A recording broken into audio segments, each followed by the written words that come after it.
Ya, selamat siang anak-anak semua. Hari ini kita akan mulai belajar tentang Visual Basic ya. Kita pilih dulu programnya, Start. Nah, jangan dulu kalian ketik di search program ini ya. Kita cari dulu. Nanti kalian kalau udah bisa baru boleh yang singkatnya. Pilih all program. Oke, kalau udah, kalian cari program namanya Microsoft Visual Studio 6.0 ya. Karena Visual Basic itu ada di dalam program Visual Studio 6.0. Kemudian pilih Microsoft Visual Basic 6.0. Kita tunggu. Ya, ini adalah tampilan pertama dari Visual Basic ya. New Project. Kalau di Visual Basic ya, kita akan bikin itu sebuah program. Nah, program kalian nanti akan menyebutnya adalah sebuah project. Jadi bikin satu program, nah itu sama artinya bikin satu project. Ya, begitu juga kebalikannya. Oke, karena kita mau bikin program baru, berarti kita pilihnya yang new project. Di sini ada 3 tab. Ini tab ya. Ada tab new, tab existing, sama recent. Existing sama recent itu fungsinya untuk menampilkan file program atau file project yang sudah pernah kalian buat sebelumnya. Ya, kalau new berarti kita mau bikin yang baru. Lanjut ya, kita pilih yang new, pilih standar exe, diklik ya yang standar exe-nya, kemudian pilih open. Ya, ini adalah tampilan Visual Basic kalian. Ya, kita akan bekerja di tampilan Visual Basic seperti ini. Saya bahas tuh satu persatu ya. Di bagian sebelah sini, sebelah kiri, ya, ini kita sebutnya dengan toolbox. Ya, toolbox isinya itu terdiri dari beberapa objek. Ya, gambar-gambar kecil ini kita sebutnya dengan objek. Kita sepakati, objek yang pertama itu pointer, objek kedua itu picture box, objek ketiga itu label, objek keempat itu text box, objek kelima itu frame, objek keenam itu comment button, objek ketujuh adalah text box, objek ke-8 option button, dan seterusnya. Ya, cara bacanya jadi 1, 2, 3, 4 seperti itu. Paham ya? Oke. Form yang di sini ada bintik-bintik kecil ini adalah tempat lembar kerja kita. Ya, tempat kita naruh si tool-tool yang kita punya. Ya, ini adalah buku gambarnya, ya, lembar kerjanya. Oke, ke sini sekarang ke bagian kanan. Di sini adalah ada Project Explorer. Project Explorer ini adalah kumpulan form yang kita miliki di dalam satu project. Ya, sebisa mungkin di dalam sini untuk kalian hanya ada satu project saja. Ya, jika kalian menemukan sampai ada 2 project sebelum program kalian lebih lanjut lagi, mendingan ditutup aja langsung, Visual Basic-nya diulangi lagi. Ya, jadi untuk kalian sementara ini diusahakan sebelum membuat itu perhatikan kalian hanya ada punya satu project dan satu form. Ya, form itu yang di tengah ini ya. Oke, selanjutnya bagian ini adalah property window. Property window itu adalah apa yang dimiliki sama si objek. Objek itu ini sama tool-tool yang tadi, sama label, sama comment button ya. Nah, apa yang dimilikinya? Dia misalnya bisa ganti warna, bisa rubah tulisan. Jadi kita kontrolnya semua di properties window ini. Oke, property window ini dibagi menjadi 2, ada alphabetic sama categorize. Ya, isinya sama, cuman kalau alphabetic tuh ya udah disusun berdasarkan alfabet. Kalau kategori sama dia udah dikelompok-kelompokin. Kalau buat font nanti kelompoknya font khusus ya. Nah, tuh. Karena kalian masih tahap pembelajaran, jadi biasakan kita pilihnya alfabetik ya, dan biasakan mencari sesuatu itu dari atas, baca dari atas ke bawah, jangan tiba-tiba asal aja ya, dari atas ke bawah. Terus di sini ada name, property name. Ingat ya, property name ini nilai yang form 1 ini tidak boleh kamu ganti. Ya, tidak boleh kalian ganti. Mau objeknya apapun ya, property name tidak boleh diganti. Ya, jangan kalian rubah-rubah. Yang lain boleh dirubah, mengikuti materi kita ya. Kemudian form layout selanjutnya. Form layout ini adalah, nah lihat coba ya, di sini adalah gambarnya tampilannya seperti monitor kalian ya. Terus di dalamnya ada kotak-kotak kecil ini nih yang saya gerak-gerakin. Nah, kotak-kotak kecil yang saya gerakin ini adalah form yang ini. Jadi ini adalah tata letak ya, tata letak ketika program sedang dijalankan. Formnya mau muncul di mananya monitor kalian, mau di kiri atasnya, mau di tengah, lebih enak di tengah ya, saya mau di tengah aja, atau kanan bawah juga bisa ya. Hasilnya emang seperti apa sih? Nah nanti ya, setelah mengikuti beberapa tahap KBM kalian pasti akan paham ya. Oke, saya akan pelajari lebih dalam lagi tampilannya ya, akan kita bahas. Misalkan ketika kalian di rumah ya, ternyata toolbox kalian itu ke close, nah disilang ini. Kemudian tidak sengaja juga Project Explorer-nya ke close, dan seterusnya property window ke close, form layout ke close ya, ini juga ke close. Nah jadilah seperti ini, blank ya. Bagaimana cara mengatasinya? Toolbox-nya hilang, toolbox itu yang sebelah kiri ya. Nanti kalian ada catatan, harus bikin catatannya. Toolbox itu sebelah kiri. Caranya, perhatikan nih gambar di bagian toolbar. Toolbar yang ini, lihat anak panah yang saya, kursor yang saya jalani ya. Di sini ada banyak icon-icon. Mulai dari Project Explorer, Properties Window, Form Layout Window, Object Browser, Toolbox, sama Data View Window. Nah, kalian mau munculin apa? Yang hilangnya kan Toolbox. Nah, berarti pilih Toolbox. Yang ini diklik, muncullah Toolbox. Terus apalagi yang hilang? Tadi yang di sini ya, yang di kanan atas. Kanan atas itu namanya adalah Project Explorer. Nah, ini muncul. Setelah Project Explorer ada apa lagi ya tadi di bawah sini? Oh, ada Property Window ya, Property Window. Coba cari. Wah, ternyata ini gambarnya. Wah, kok kosong ya? Iya, kenapa? Karena belum ada objek yang kita pilih. Ya, properti itu adalah segala sesuatu yang dipunya oleh si objek. Nah, kita aja objeknya nggak punya ya, jadi propertinya juga pasti nggak akan muncul. Terus, apalagi ini yang paling bawah, ada yang ingat nggak apa namanya coba? Ya, form layout. Yang mana ya form layout? Saya juga nggak hafal ya. Nah, kita buka aja satu-satu. Coba gimana cari form layout. Nah, ini form layout. Ada yang kurang nggak ini? Coba. Ini udah lengkap semua, kiri kanan udah ada isinya. Yang belum apa? Formnya. Ya, kita mau naruh objek-objek ini di mana kalau nggak ada formnya? Nah, formnya yang mana ya? Ada nggak di sini ya? View form gitu ya? Nggak ada di sini form. Nah, buat munculin form caranya lihat ke sini, ke kanan atas. Ya. Kalau tampilan kalian seperti ini, ya, suatu explorer yang ada tanda plusnya, itu artinya dia di dalam itu ada anak cabangnya, ada isinya. Jadi bisa kalian klik si tanda plusnya. Oh, di dalam project ada isinya, ada form, ada tanda plus, dibuka lagi. Nah, ada form 1, ini udah paling terakhir, nggak ada plus, nggak ada minus, berarti ini udah yang paling terakhir ya. Kita mau munculin formnya kan, nah, double klik. Tinggal double klik, muncullah si form ini.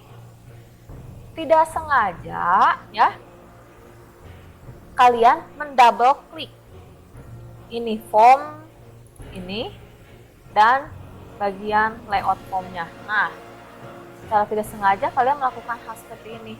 Caranya gimana buat ngecilin lagi formnya? Cara pertama, double klik formnya.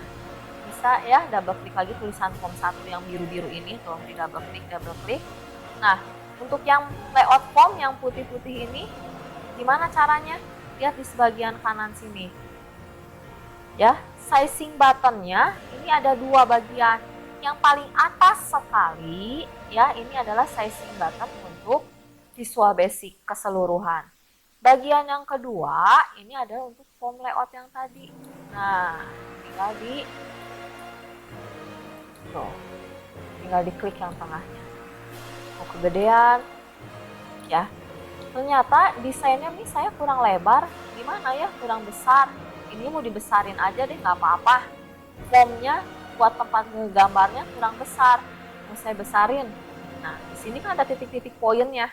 Kalian tinggal tarik aja mau besarin kemana, ke sini, ke sini. Caranya klik, tahan, terus gerakin. Kalian mau ngegeser-gesernya kemana? Sorry, mau ngebesarinnya ke arah mana? Ya, sampai situ tentang tampilan Visual Basic. Ada yang ditanyakan nanti di classroom ya. Berikut sama tugas-tugasnya. Jadi yang perlu saya review, ini ada toolbox, ini adalah form, ini project explorer. Ya, jadi kalau formnya hilang harus ke project explorer ini. Project explorernya hilang harus kemana? Nah, harus ke sini, ke toolbar ya. Sekarang propertinya nggak blank lagi ya, udah ada isinya nih. Karena form juga termasuk sebuah objek, walaupun dia cuman kertas kerjanya lah ya, lembar kerjanya dia tetap sebuah objek ya. Oke, sekarang saya akan ajarin cara nge-save ya. Visual Basic memang agak berbeda dengan program lainnya yang sudah pernah kalian pelajari ya, jadi tolong diperhatikan dari awal sekali. Cara nge-save-nya, file ya, tolong diperhatikan, file save project ya. Save in-nya kalian pilih, kalau saya di komputer saya ya. Kalau kalian terserah di rumah mau di save-nya itu kerjaan kalian yang Visual Basic ini di mana. Kalau bisa usahakan di dalam satu folder ya, diusahakan di dalam satu folder. Saya misalnya foldernya namanya video, terus bikin folder per tanggal. Nah, saya bikin ini itu misalnya ya, kalian bikin berarti 20 Juli ya, 20/07/2020. Jangan ada tanda baca apapun ya, kita bikin foldernya saja dulu, 20/07/20. Minggu depan kalian ada latihan lagi, berarti bikin lagi folder 27/07/20, tapi di dalam satu folder utama juga ya, di dalam folder video. Sekarang masuk ke folder 2020 Juli. Nah, file name-nya begitu otomatis dia tulisannya akan ada tulisan form 1. Jadi kalian itu disuruh nge-save formnya dulu, ininya dulu yang bintik-bintik ini, desainnya dulu ya. Biasakan karena kita akan nge-save form, biasain depannya F karena dari formnya, underscore. Ini nggak boleh pakai tanda baca yang lain ya, underscore masih boleh, jangan pakai spasi. F underscore latih 1 ya. Extension untuk form itu adalah titik FRM ya. Dari save as type bisa diketahui form extensionnya adalah FRM. Kalau udah kita pilih save. Nah, ini dia. Muncul lagi pertanyaan save lagi. Tapi sekarang yang dia minta file name itu adalah project. Project itu keseluruhannya, formnya, rumusnya, pokoknya semuanya kesatuannya itu projectnya dia minta juga ya. Ini adalah otak utamanya. P underscore namanya sama, latih 1. Apa nggak akan ke replace, itu nggak akan saling tabrakan sama yang tadi? Nggak ya, yang tadi mah F, yang sekarang P. Lagian extensionnya juga beda, kalau yang tadi mah FRM, kalau yang project itu VBP extensionnya ya, tolong diperhatikan. Save. Nah, udah. Emang kenapa sih kalau program yang kita buat itu gak di folder-folderin nge-save-nya? Kita lihat hasil save-annya ya. Bisa save di sini, bentar ya. Nah, tadi kan saya bikin di folder di folder tanggal 20 Juli 2020. Nah, hasilnya itu ada 2 file. Mungkin bisa lebih. Jadi kalian bayangkan kalau kalian nggak save-nya per folder, yang akan terjadi adalah seperti ini, berantakan. Ya, seperti itu. Karena ada Visual Basic Form, Visual Basic Project, nanti mungkin ada apa-apa-apanya lagi, ya banyak banget. Jadi usahakan kalau nge-save itu nanti per folder dan per tanggal. Folder itu per tanggal, seperti ini. Ya, oke. Sekarang misalkan ini udah ya, saya close tinggal tutup aja ya. Nah, sekarang saya mau buka file Visual Basic yang udah pernah saya buat sebelumnya atau enggak yang tadi mau kita buka. Caranya gimana? Kalau dari Visual Basic-nya sih gampang ya. Nah, sekarang saya mau ajarin dari My Computer. Kalau dari bukanya dari My Computer ya. Di sini, terus tadi di folder video saya di folder tanggal 20 Juli 2020. Nah, sekarang jadi ada 3 kan filenya ya. Nah, itulah makanya kenapa harus per tanggal per folder di save-nya. Kalau mau buka file yang udah pernah kita buat, kita bukanya F underscore atau P underscore yang kita buka. Ya, yang kita buka adalah P underscore, project-nya yang kita buka, bukan form-nya. Ya, project yang kita buka, karena project itu udah ada form-nya, udah ada semuanya, sistemnya semua, dan lain-lainnya itu semua ada di project-nya. Jadi kalau mau file open, ya kalian bukanya project-nya. Kita double klik aja ya. Lah, udah double klik, formnya hilang, nggak ada ini. Kok nggak ada ya formnya? Nah, tadi ingat-ingat coba gimana kalau form kalian hilang? Ya, masuk ke Project Explorer, ke form nih sebelah kanan, lihat kursor saya. Nah, masuk ke sini ke form 1. Sekarang nama form kalian juga kan udah f-latih1.ffm. Nah, ini form yang barusan kita buat. Oke. Tadi kalau pakai bukanya dari folder ya, dari My Computer. Gimana kalau bukanya mau pakai Visual Basic-nya aja? Sama aja caranya. Start, Microsoft Visual Basic karena kalian udah bisa ya. Dari existing bisa, dari recent, horizon itu yang terbaru, sangat-sangat amat terbaru ya. Udah. Nah, sekarang kita pilihnya existing. Kita pilih di Monita, sorry ya, kalau yang saya ya di video, di folder ini hilang juga ya, tinggal di double klik. Secara tidak sengaja dia nge-close, per-close udah bisa ya, tinggal double klik. Oke. Nah, kalau bentar ya, besar. Nah, kalau dari sini mau membuka program yang sebelumnya, caranya gimana? Mau buka lagi program yang 2 minggu yang lalu misalnya ya. Ya sama, file, pilihannya adalah open project. Jadi ada beberapa macam cara untuk membuka file atau nge-save file. Ya, existing itu filenya udah lama banget, recent itu yang terbaru, yang muncul. Ya, kalau existing masih bisa kita cari filenya ada di mana. Kalau recent mah ya semunculnya dari program. Ya, banyak sekali cara buat open kerjaan kita beberapa minggu yang lalu. Ya, nanti kalian bikin rangkuman ceritanya sendiri ya. Ya, anak-anak, pertemuan kita hari ini cukup sampai di sini. Silahkan kalian buat rangkumannya. Nanti minggu depan kita bahas lagi ya. Sampai ketemu di pertemuan selanjutnya. Terima kasih.